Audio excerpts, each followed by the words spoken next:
Well, good morning, my YouTube friends. I've not been video blogging this week, mainly because getting back every night, I've either not felt in the mood to vlog, which is crazy, I guess, but also the battery's not been charged a few times, even though I've had my other camera, but my other camera was in my jacket and I've been wearing my jacket. It's weird actually, and annoying to me, how I can't frequently get into that routine.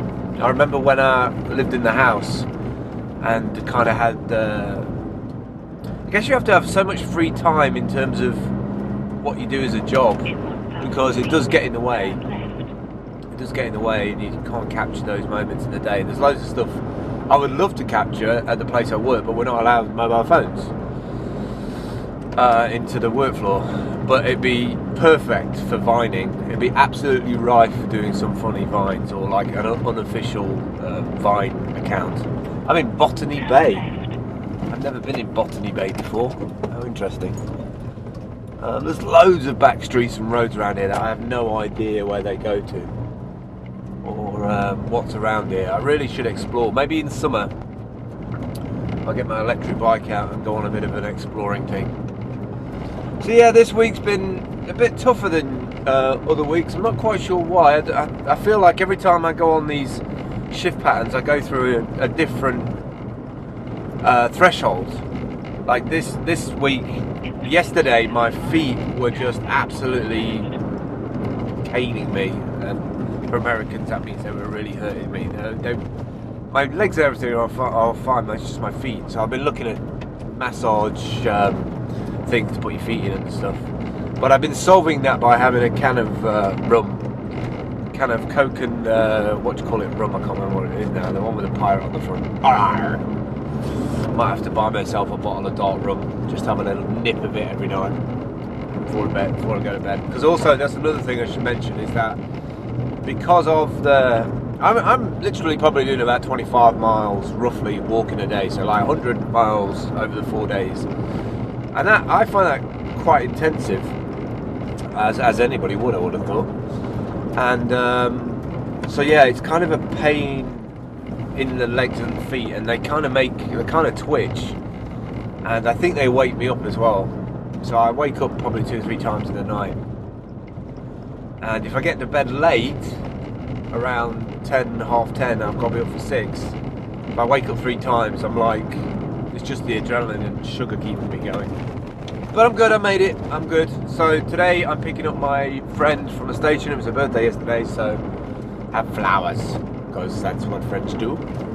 And what else do I need to tell you? I want to do some video blogging today. I want to get some planning and stuff done today. Where are we going and where is it taking me? I am in the crest. Actually taking me through some back streets of Linton. Actually, I didn't realise that Linton was so big. As in, I didn't realise it had so many houses. I have no idea why it's taking me this way. I presume this is a shortcut. Money's tight at the moment. I've still not got my head around this whole billings schedule thing, 3 days, 4 days, how they do their payments. I've not been on sort of the same kind of full pay that I had when I first started. So that's really hitting me for 6. Probably going down to London on my next 4 days off. And I've got to talk to the farmer at some point face to face about these pods. I want a sort of flat price on the pods, how much they are to make and how long they're going to take to make. And that's one of the key things to do over the next 4 days, is start to write out some of the perks and some of the copy for the Kickstarter campaign. Because even though this investor guy is interested, I'm not putting all my hopes on it that it's going to actually materialise. Because you know what it's like, people say, oh yeah, I'll invest in blah blah blah. I'm not sure. So Kickstarter route, and that means putting a list of contacts together of people I should get in touch with. Also, I'm going to get a GoPro mic for this, and about 6 or 7 quid. I saw one on Nomadic Fanatic, sort of, because you're probably getting loads of noise inside the car, so I apologise for that. But yeah, I do need to get a little mic. So yeah, get some prices for that, do a little Kickstarter campaign. Maybe I'll ask this investor if he wants to do some kind of matched funding thing. The biggest expense is going to be the coffee maker, aside from the laser cutter, but I don't think we're going to be able to buy the laser cutter outright. And that's another frustrating thing this week. I've been getting loads of messages on Fiverr for custom work for laser cutting. When I get to where I'm getting to, I will get some of the things on my iPad and give you a rough idea of the messages that I'm getting. They're not to do with the gig. They're kind of things like, can you take my image and turn it into a vector? I've got an issue with my vector file. This line is on top of this line, so it's kind of like bug fixing, fault finding. So I know there's work there, and I know that those kind of jobs, once you've done a few, and sent them through either digital or sort of packages. Like a French lady I sent a few to, she then got back to me like a week later and wanted 100 of this particular word. Well, she had 3 words, she wanted 100 of each. And how much would that cost and how long would it take? She wanted them for Christmas gifts. I couldn't do them because I've not got the ability, I've not got the access or ability to turn them around quick enough. But I know there's a business there, and all it needs is that laser cutter. Moving swiftly on to the laser cutter, I got in touch with I think they're called Epilog, I think it is, and the particular machine does cutting and engraving, which is something I've not done, engraving. And I think that could be a business in its own right for mobile devices, for iPhones and things that have got a nice shiny metal back on it that you can do images to the back of the phones. But I need to look into liability insurance and things like that, because those kinds of things are, you know, the laser cutting stuff is pretty straightforward. Here's a gig, that's what you get, put it in the wrap it up in bubble wrap, send it in the post, job's good.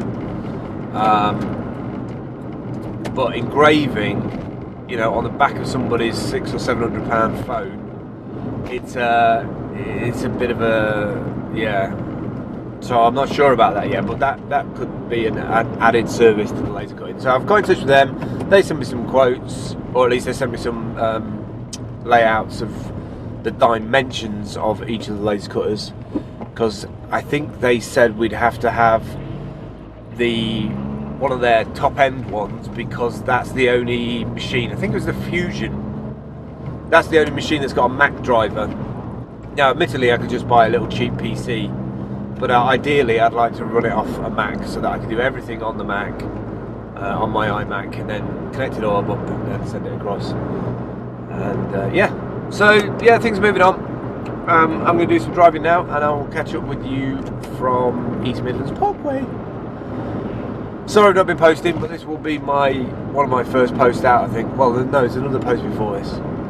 And then I'm going to start talking to you about my Wi-Fi setup that I'm going to put in the caravan. Yeah, right, catch up with you soon.